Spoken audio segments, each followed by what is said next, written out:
The pen felt heavy in my hand. I stared at the document, then at my husband's smug face across the dining table. "Sign it," he said, "or I'll make sure this divorce drags on for years." I signed. I placed my keys next to the papers, and I walked out of my own penthouse without looking back. The next morning, his attorney called him screaming. "Do you have any idea what you just allowed her to do? But let me take you back to where this all began. I met Marcus at a charity gala in downtown Seattle 6 years ago. I was 32, freshly promoted to lead architect at Morrison Design Group, and feeling on top of the world. He walked up to me near the silent auction table, charming smile, perfectly tailored suit, talking about his revolutionary tech startup that was going to change the construction industry.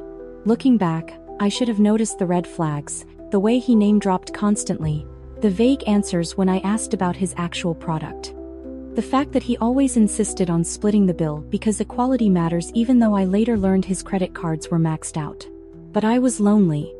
I had spent my 20s building my career, working 80-hour weeks, sacrificing relationships for promotions. Marcus made me feel seen. He asked about my day, he remembered my favorite wine.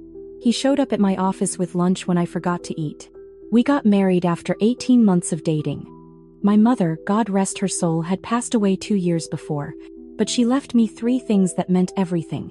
Her vintage Cartier watch from the 1950s, her collection of original watercolor paintings she had created throughout her life, and a handwritten letter telling me to never let anyone dim my light. I kept the watch in my bedroom safe. The paintings hung throughout our penthouse, and the letter stayed in my nightstand, a reminder of who I was and where I came from. The first year of marriage was good. Marcus was attentive, supportive, always talking about his next big venture. I didn't mind covering our expenses while he got his company off the ground.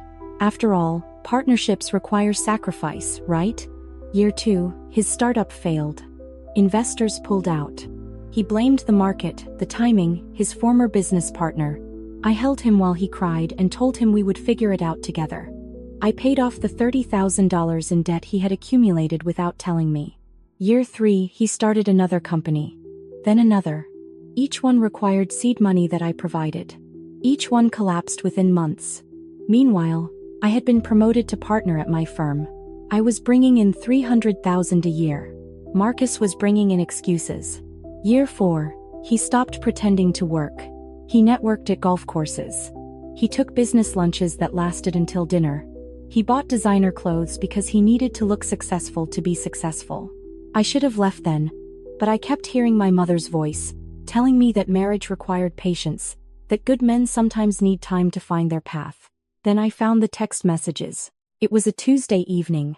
Marcus had left his phone on the kitchen counter while he showered.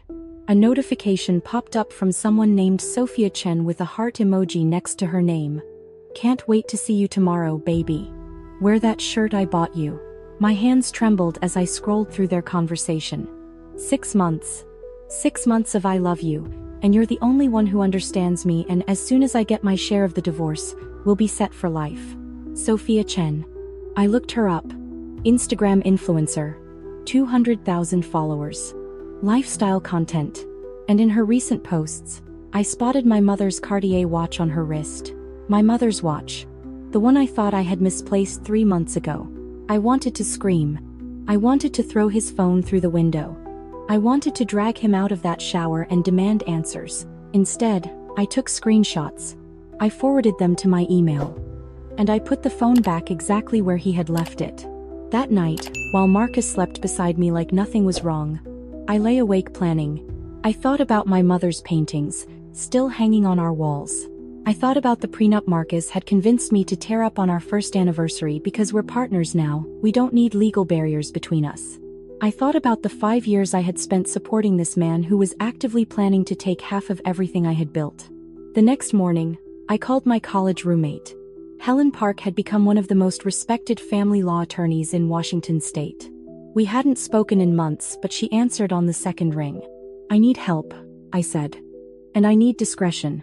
We met at her office that afternoon. I showed her everything. The text messages, the financial records showing how Marcus had contributed nothing to our household in 4 years. The prenup that he had made me destroy. The photos of my mother's watch on Sophia's wrist. Helen leaned back in her chair. Here's the thing, Elena.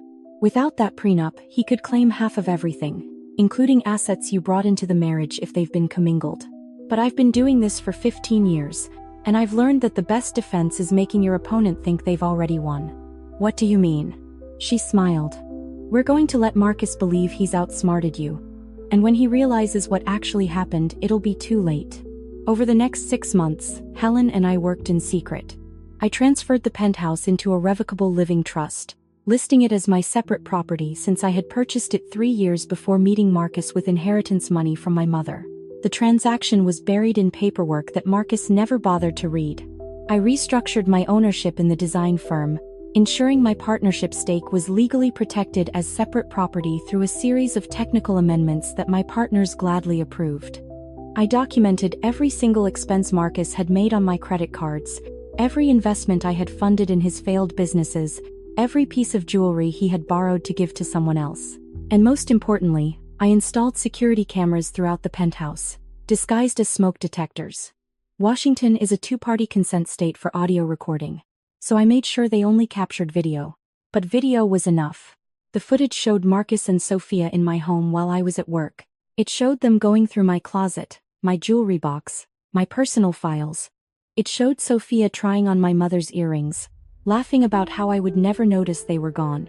It showed them boxing up 3 of my mother's paintings and carrying them out to Sophia's car. The day I discovered those paintings were missing, I nearly broke. I came home to find empty spaces on my walls where my mother's artwork had hung for years. I called Marcus, trying to keep my voice steady. Have you seen my mom's paintings? The ones in the living room. Oh, those old things. I donated them to clear up some wall space. They were depressing anyway. Donated. He had given them to his mistress and called them depressing. My mother had spent decades creating those paintings. They were worth maybe a few $1,000s to an appraiser, but to me, they were priceless. They were her hands, her vision, her love made visible. I locked myself in the bathroom and cried silently for an hour. Then I dried my eyes, reapplied my makeup, and continued with the plan. Helen had prepared a special document for Marcus to sign.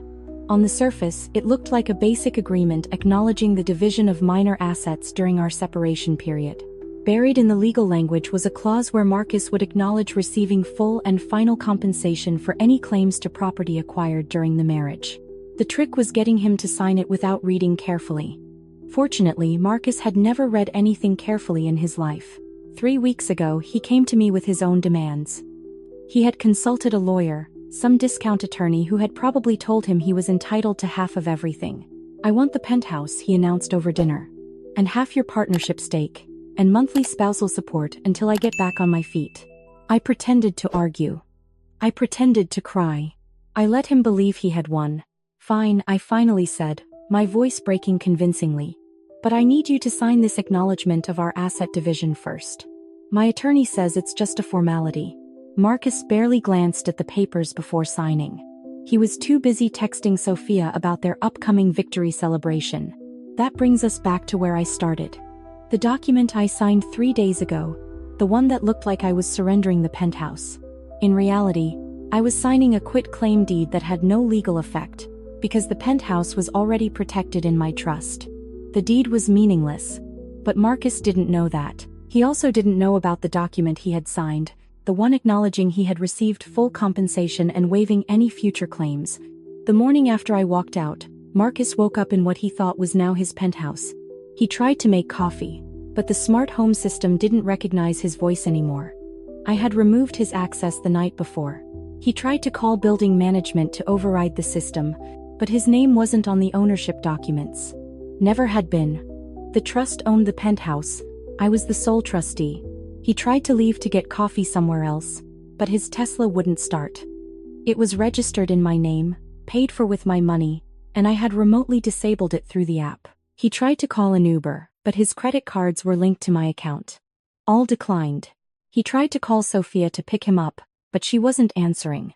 She was too busy dealing with the Seattle Police Department, who had arrived at her apartment with a warrant to search for stolen property. My security footage had clearly shown her removing my mother's paintings from my home. Helen had filed a police report the day before.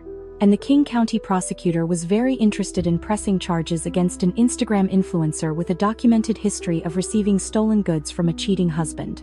They found everything at Sophia's apartment: my mother's Cartier watch, her pearl earrings, the emerald ring that had belonged to my grandmother, and all 3 paintings, still in their original frames, leaning against Sophia's bedroom wall like trophies. Sophia was charged with possession of stolen property and conspiracy to commit theft. Her influencer career, built on luxury lifestyle content, immediately began to crumble. Brands don't like associating with accused criminals. Her 200,000 followers watched in real time as her carefully curated image fell apart. Marcus, meanwhile, was served with papers at the penthouse that no longer belonged to him. Helen had filed a civil suit for conversion of property, unjust enrichment, and fraud. We were seeking the full value of every item he had stolen and given to his mistress, plus damages. His discount lawyer reviewed the documents Marcus had signed over the past 6 months and apparently lost his mind. That was when Marcus received the phone call I mentioned at the beginning. His own attorney screaming at him for signing away his rights without reading the fine print. "She played you," the lawyer reportedly said. "Every document you signed was designed to trap you. You have no claim to the penthouse, no claim to her business, and now you're liable for theft and fraud. How did you not see this coming?" Marcus called me 17 times that day. I didn't answer. Instead, I sat in a suite at the Four Seasons with a glass of champagne, watching the Seattle skyline through floor-to-ceiling windows. Helen called with updates every few hours. The police had recovered all of my mother's belongings. Sophia had been released on bail but was facing serious charges. Marcus's civil case was going to cost him everything he had, which wasn't much, but it would follow him for years. "There's one more thing," Helen said. "His attorney is trying to void the documents Marcus signed, claiming duress or fraud on your part." I laughed. Good luck with that. Every document was witnessed, notarized, and reviewed by independent counsel. Marcus chose not to read them. That's not my problem. Exactly. Their motion will be denied. You're going to come out of this with everything you had before you met him, plus damages, plus the satisfaction of watching him explain to a judge why he gave his mistress his wife's family heirlooms. The divorce was finalized 6 weeks later. Marcus got nothing. Less than nothing, actually, because the court ordered him to pay restitution for the items he had stolen and sold or given away over the years. The silver tea set that belonged to my grandmother. Books from my father's collection. Small things he had taken, thinking I wouldn't notice or wouldn't care. Sophia pleaded guilty to a reduced charge and received probation plus community service.